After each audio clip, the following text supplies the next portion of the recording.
اور ہمارے بعد جب ہم جیسے سفید ریش ہو جاتے ہیں، قرآن یاد نہیں ہوتا، قرآن پڑھ نہیں سکتے، اب شرماتے ہیں، اب ہم کسی طالب علم کے پاس جائیں گے، مولوی صاحب کے پاس جائیں گے، وہ کہے گا اب تک کیا کرتے رہے ہو؟ عزیزان نہیں، راج البلاغہ کا ایک جملہ یاد آ رہا ہے، تفصیل میں نہیں جاتا، وہاں جناب امام فرماتے ہیں حکمت 82 میں، بڑے پیارے جملات ہیں 5 امام کے، امام فرماتے ہیں اگر ان 5 جملوں کو حاصل کرنے کے لیے آپ کو تیز رفتار اونٹ دوڑانے پڑیں، یعنی اس وقت کی سواری، اگر ان 5 جملات کو حاصل کرنے کے لیے آپ کو تیز رفتار اونٹ دوڑانے پڑیں تو اونٹ دوڑاؤ، ان جملوں کو حاصل کرو۔ ان 5 جملوں میں سے پہلا جملہ امیر المؤمنین فرماتے لا یرجون احدا الا اللہ، رب کے علاوہ سب سے امیدیں چھوڑ دے، رب تیری امیدوں کو پورا کرے گا۔ وہاں ایک جملہ ہے، میں اس طرف تفصیل میں نہیں جاتا، جناب امیر علیہ السلام فرماتے ہیں کہ جب کسی چیز کو نہ جانتے ہو تو یہ کہنے میں حیا مت محسوس کرو کہ میں نہیں جانتا۔ اب ہم بہت ساری چیزوں سے شرم نہیں آتی ہمیں، لیکن ہمیں جب حیا آتا ہے تو وہ یہ ہے کہ ابھی میری سفید ریش ہے، میں کہوں گا مجھے یہ انگلش کا جملہ نہیں آتا، جوان ہنسیں گے، ہاں ہنسیں، آپ ہنسیں تو ہنسیں، میں آپ کی ہنسی سے ہی کچھ سیکھ لوں گا۔ البتہ سکھانے والے کے لیے ضروری ہے کہ وہ بھی کم از کم یہ کہ کسی نے مجھ سے سوال کیا ہے تو میں اس کی عزت کا خیال رکھوں، لہذا قرآن مجید بہترین ذریعہ ہے۔ تو اللہ العظمہ آگا یہ بہجت سے کسی نے پوچھا تھا آگا ہمیں کوئی ایسی کتاب بتلائیے جو موعظے کے لیے بہترین کتاب ہو، ہم اس کے مطابق اپنی زندگی گزار سکیں۔ آگا بہجت فرماتے ہیں جس کتاب کی تصدیق رب کر رہا ہے اس سے بہتر کون سی کتاب ہے؟ رب جو کہتے لا ریب فیہ، اس میں کوئی شک نہیں ہے۔ کبھی کبھی فرماتے ہیں انا نحن نزلنا الذکر وانا لہ لحافظون، اتنی تاکیدیں ہیں اس آیت میں، انا نحن نزلنا الذکر وانا لہ لحافظون، اس کتاب کو بس نازل کیا ہے تو ہم نے ہی کیا ہے، اور اس کتاب کی حفاظت کرنے والے ہیں تو ہم ہی حفاظت کرنے والے ہیں۔ اب رب اتنی جس کی حفاظت کی تاکیدیں کرے وہ قرآن، علی دائیں بھی جس کے ہو بائیں بھی جس کے ہو وہ قرآن، اور جس کے لیے رب کہے لا ریب فیہ وہ قرآن۔ اب وہ قرآن ہمارے ائمہ کے ساتھ ہے، اور ساتھ کی بات میں کچھ تفصیل عرض کروں گا، جس کے لیے رسول نے فقط علی پر منحصر نہیں کیا۔ حدیث ثقلین جا کے دیکھیے گا، انی تارک فیکم الثقلین کتاب اللہ و عترتی اہل بیتی ما ان تمسکتم بہما لن تضلوا بعدی لن یفترقا حتی یردا علی الحوض۔ بس یہ لفظ سنیے، لن یفترقا، یہ عترت اور قرآن ساتھ ہیں، کبھی الگ نہیں ہوں گے، کبھی الگ نہیں ہوں گے، لن یفترقا۔ میں نے رات کو عرض کیا تھا یا ایھا الذین آمنوا اتقوا اللہ وکونوا مع الصادقین، اس صادقین سے آپ 12ویں امام کے وجود کو ثابت کر سکتے ہیں، اور ثابت کرتا ہے یہ صادقین کا لفظ، اور حدیث ثقلین سے آپ 2 چیزیں ثابت کر سکتے ہیں۔ ذرا یوتھ جو ہیں، وہ جوان جو ایجوکیٹڈ ہیں، وہ I hope that they will be careful about it and they will try to memorize these 2 points that in حدیث ثقلین، حدیث ثقلین، اب حدیث ثقلین پہ ہم آ جائیں گے تو حدیث ثقلین پہ بہترین کتاب ہے علامہ مرحوم میر حامد حسین موسوی کی ابقات الانوار۔ اب ہماری قوم میں یہ علم کا سلسلہ ہی نہیں رہا، اس لیے کہ ابقات الانوار کیا ہے اور ابقات الانوار میں اہمیت کیا ہے اور اس پہ کتنا وقت خرچ ہوا ہے۔ ابقات الانوار میر حامد حسین موسوی کا یہ واقعہ میں اکثر عرض کرتا رہتا ہوں، لکھتے لکھتے جب ان کے دائیں ہاتھ نے کام چھوڑ دیا تو بائیں ہاتھ سے لکھنا شروع کر دیا، اور جب بیٹھنے کے قابل نہیں ہوئے تھے تو لیٹ کے سینے پہ کتاب رکھ کے بیٹے کو آیت اللہ ناصر الملت کو لکھواتے تھے، اور جب رحلت ہوتی ہے تو کتاب کا نشان سینے پہ موجود تھا، اور جب رحلت کے وقت وصیت کرتے ہیں تو اپنے بیٹے کو وصیت کرتے ہیں بیٹا میری مجلسیں تو کراؤ گے، ہاں ہونی چاہیے مجلسیں، لیکن میرے نام پہ جو مجلسیں کراؤ کہیں میری تعریفوں میں وہ مجلسیں نہ گزر جائیں، بلکہ میرے یاد کے لیے کی جانے والی مجلسوں میں یاد ہو تو علی و اولاد علی کی۔ اب یہ میر حامد حسین موسوی اور انہوں نے 2 جلدیں لکھی ہیں اس پہ، حدیث ثقلین پہ. صلوات پڑھ لیجئے محمد و آل محمد.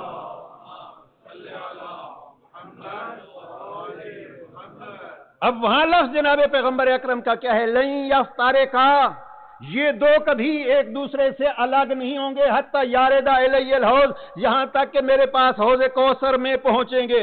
عزیزان، اب قرآن ہے تو کوئی ایسا ہونا چاہیے جو قرآن کا یوں ساتھی ہو جس کی زندگی کا کوئی لحظہ قرآن سے الگ نہ ہو، اور وہ نظر آئے تو بھی ماننا پڑے گا کہ وہ ہے، اور نظر نہ آئے تو بھی ماننا پڑے گا کہ وہ عطرت کی کوئی فرد موجود ہے جو قرآن کے ہم پلا ہے، اور اسی سے ہم ثابت کرتے ہیں مانو نہ مانو صاحب الزمان موجود ہے. البتہ چونکہ موضوع میرا 12واں امام نہیں ہے، ایک بڑی اچھی کتاب ہے، یہاں بھی اس کا ترجمہ پڑھا ہے آیت اللہ العظمیٰ آغا صافی گل پیگانی کی منتخب الاثر. یہاں آپ کی لائبریری میں کتاب موجود ہے. صلوات پڑھ لیجئے محمد و آل محمد. ہزاروں حدیثوں کے ذریعے سے آغا صافی گل پیگانی نے، اور یہ کتاب لکھی آیت اللہ العظمیٰ آغا بروجردی کے کہنے پہ آغا صافی گل پیگانی نے. عزیزان، پہلی مجلس میں یہ عرض کیا تھا، چھوٹی چھوٹی اپنی مجلسیں قائم کیجئے. آپ جوان جو بیٹھے ہیں 5 6 8 اکٹھے ہو جائیے. آئیے ہم منتخب الاثر، مجھے یاد نہیں اردو نام اس کا کیا ہے، یہاں پڑھی ہے تو ہم اس کو پڑھیں گے. 20 صفحات آج ہم پڑھیں گے. یہ گروہی طور پر مطالعے کا ایک طریقہ ہوتا ہے. آپ آپس میں حصے تقسیم کر لیجئے. 20 صفحات میں پڑھوں گا، 20 آپ پڑھ کے آئیے گا، 20 آپ پڑھ کے آئیے گا. اینڈ آف ویکینڈ سنڈے ہم اکٹھے ہوں گے، آدھا گھنٹہ آپ اپنے پڑھے ہوئے کا خلاصہ بیان کیجئے گا. آپ نے مثلا آدھا گھنٹہ لگایا، آپ 3 منٹ میں اپنے اس ریڈنگ کی سمری پیش کیجئے گا. دوسرا وہی اپنے 20 منٹس کے 3 منٹس میں سمری پیش کرے. اور مثلا اگر آپ 5 آدمی ہیں، 100 صفحے کی آپ نے سمری جو ہے وہ 15 منٹ میں تقسیم کر دی اور پیش کر دی. ایک ساتھی جو ہے وہ اس میں وہ آ جائے، اس نے کہا آپ اپنی سمری پیش کرتی جی، آئیے میں اپنا قلم چلاتا جاؤں گا، میں آپ کی سمری کو لکھتا جاؤں گا. اب 5 بندوں نے سمری پیش کی، 6 آدمی نے اس کو لکھ لیا. یہ ہے امر بالمعروف. اب اس وقت سوشل میڈیا کے ذریعے سے، اپنے فیس بک اور اپنی ای میلز کے ذریعے سے دنیا کے کونے کونے میں پہنچا سکتے ہیں. حیدری یہاں جمع ہوئے تھے اور حیدر علی ابن ابی طالب کے بیٹے کے متعلق گفتگو ہو رہی تھی، اور آپ کو بھی شامل کرتے ہیں. یہ عزیز بڑا اس میں ہو رہے تھے. یہ ہے آپ سوشل میڈیا سے، فیس بک سے، ای میل سے اور ان چیزوں سے جو ہے وہ اس طریقے پہ فائدہ اٹھا سکتے ہیں. بات ہماری کہاں سے کہاں چلی گئی. صلوات پڑھ لیجئے محمد والے.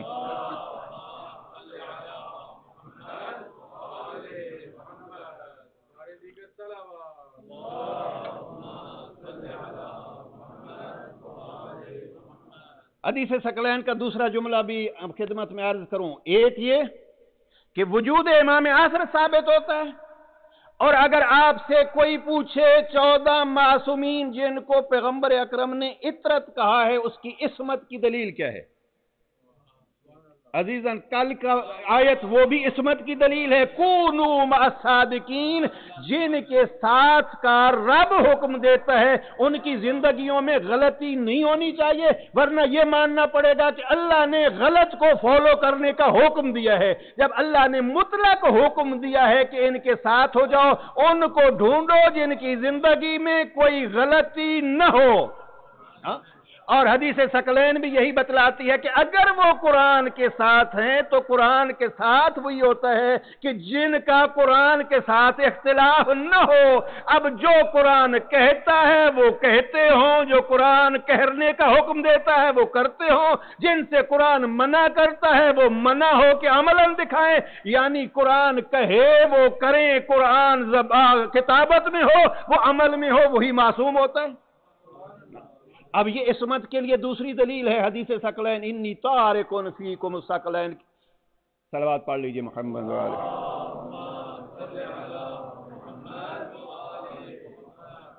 اب لفظ ما اور وہ تعارف اصل تو موضوع تھا کہ وہ جو ہمیں دعوت دے رہا ہے وہ کون، اس کو پہچانیے. وہ دعوت دینے والا کتنا کریم، رات مانگ لی تھی، پروردگار تو جانتا ہے۔ اور بعض کتب کے حوالے سے دشمن کو مخاطب کیا سید الشہداء نے، تم جانتے ہو۔ یہ دو روایتیں ہیں۔ پروردگار تو جانتے ہے کہ مجھے نماز، قرآن، دعا اور استغفار بہت پسند ہے۔ چار چیزیں امام نے کہیں۔ بعض کتابوں میں یہ ہے امام نے جب مہلت مانگنا چاہی تو دشمن کو کہا تم جانتے ہو کہ مجھے پسند ہے قرآن، نماز، دعا اور استغفار۔ اب امام کی چلیں پچھلی ساری باتیں بھول جائیے، یہ چار چیزیں تو یاد رکھ لیجئے جوان۔ What Imam asked in that night, what I want in this night of Ashur, he said, I want the fourth thing to do. He was asking this night from his enemies. Okay, we will fight on that day, but in this night, leave me alone. I want to do these four things, which these four things I love. And you, my enemy, you know that I love these things, and my Lord know that I love these things. What these four things were? I love Quran, I love namaz, I love istighfar, and I love dua. اب ہماری ساری زندگی کس میں گزرتی ہے؟ کم از کم شب-های عاشور تو اس میں گزر جائیں۔ قرآن کو دیکھیے عزیزان، رات کو عرض کیا تھا، اور یقیناً جو افراد مجالس کو سمجھتے ہیں انہوں نے لیٹر 69 پڑھا ہوگا کہ جناب حارث حمدانی کو جناب امیر نے کیا فرمایا تھا۔ پہلا جملہ یہی فرمایا تھا، وَانْتَصِحْ وَتَمَسَّكْ بِحَبْلِ اللَّهِ، وَانْتَصِحْ، اللہ کی کتاب کو مضبوطی سے تھامو اور اس سے نصیحت حاصل کرو۔ نصیحت حاصل کرو۔ پیغام پہنچ گیا نا جناب امام کا۔ میں پچھلے دنوں کہیں ایک گفتگو میں عرض کر رہا تھا، چھوٹا سا بچہ، آج کل سکول جو ہیں وہ شروع ہیں، چھوٹا سا بچہ اگر ٹوٹے پھوٹے الفاظ میں کچھ لکھ کے چھوڑ جائے، مثلا سکول جو ہے وہ 3:30 پہ اس کے مکمل ہوگا، بچے نے لکھا بابا آج ہمارا سکول 1:30 پہ فنش ہوگا۔ آپ بتلائیے آپ کو کتنا یقین ہے کہ بچے نے سچ کہا ہے؟ لیکن بچے کی محبت یہ کہے گی کہ سچ ممکن ہے ہو، ممکن ہے غلط ہو۔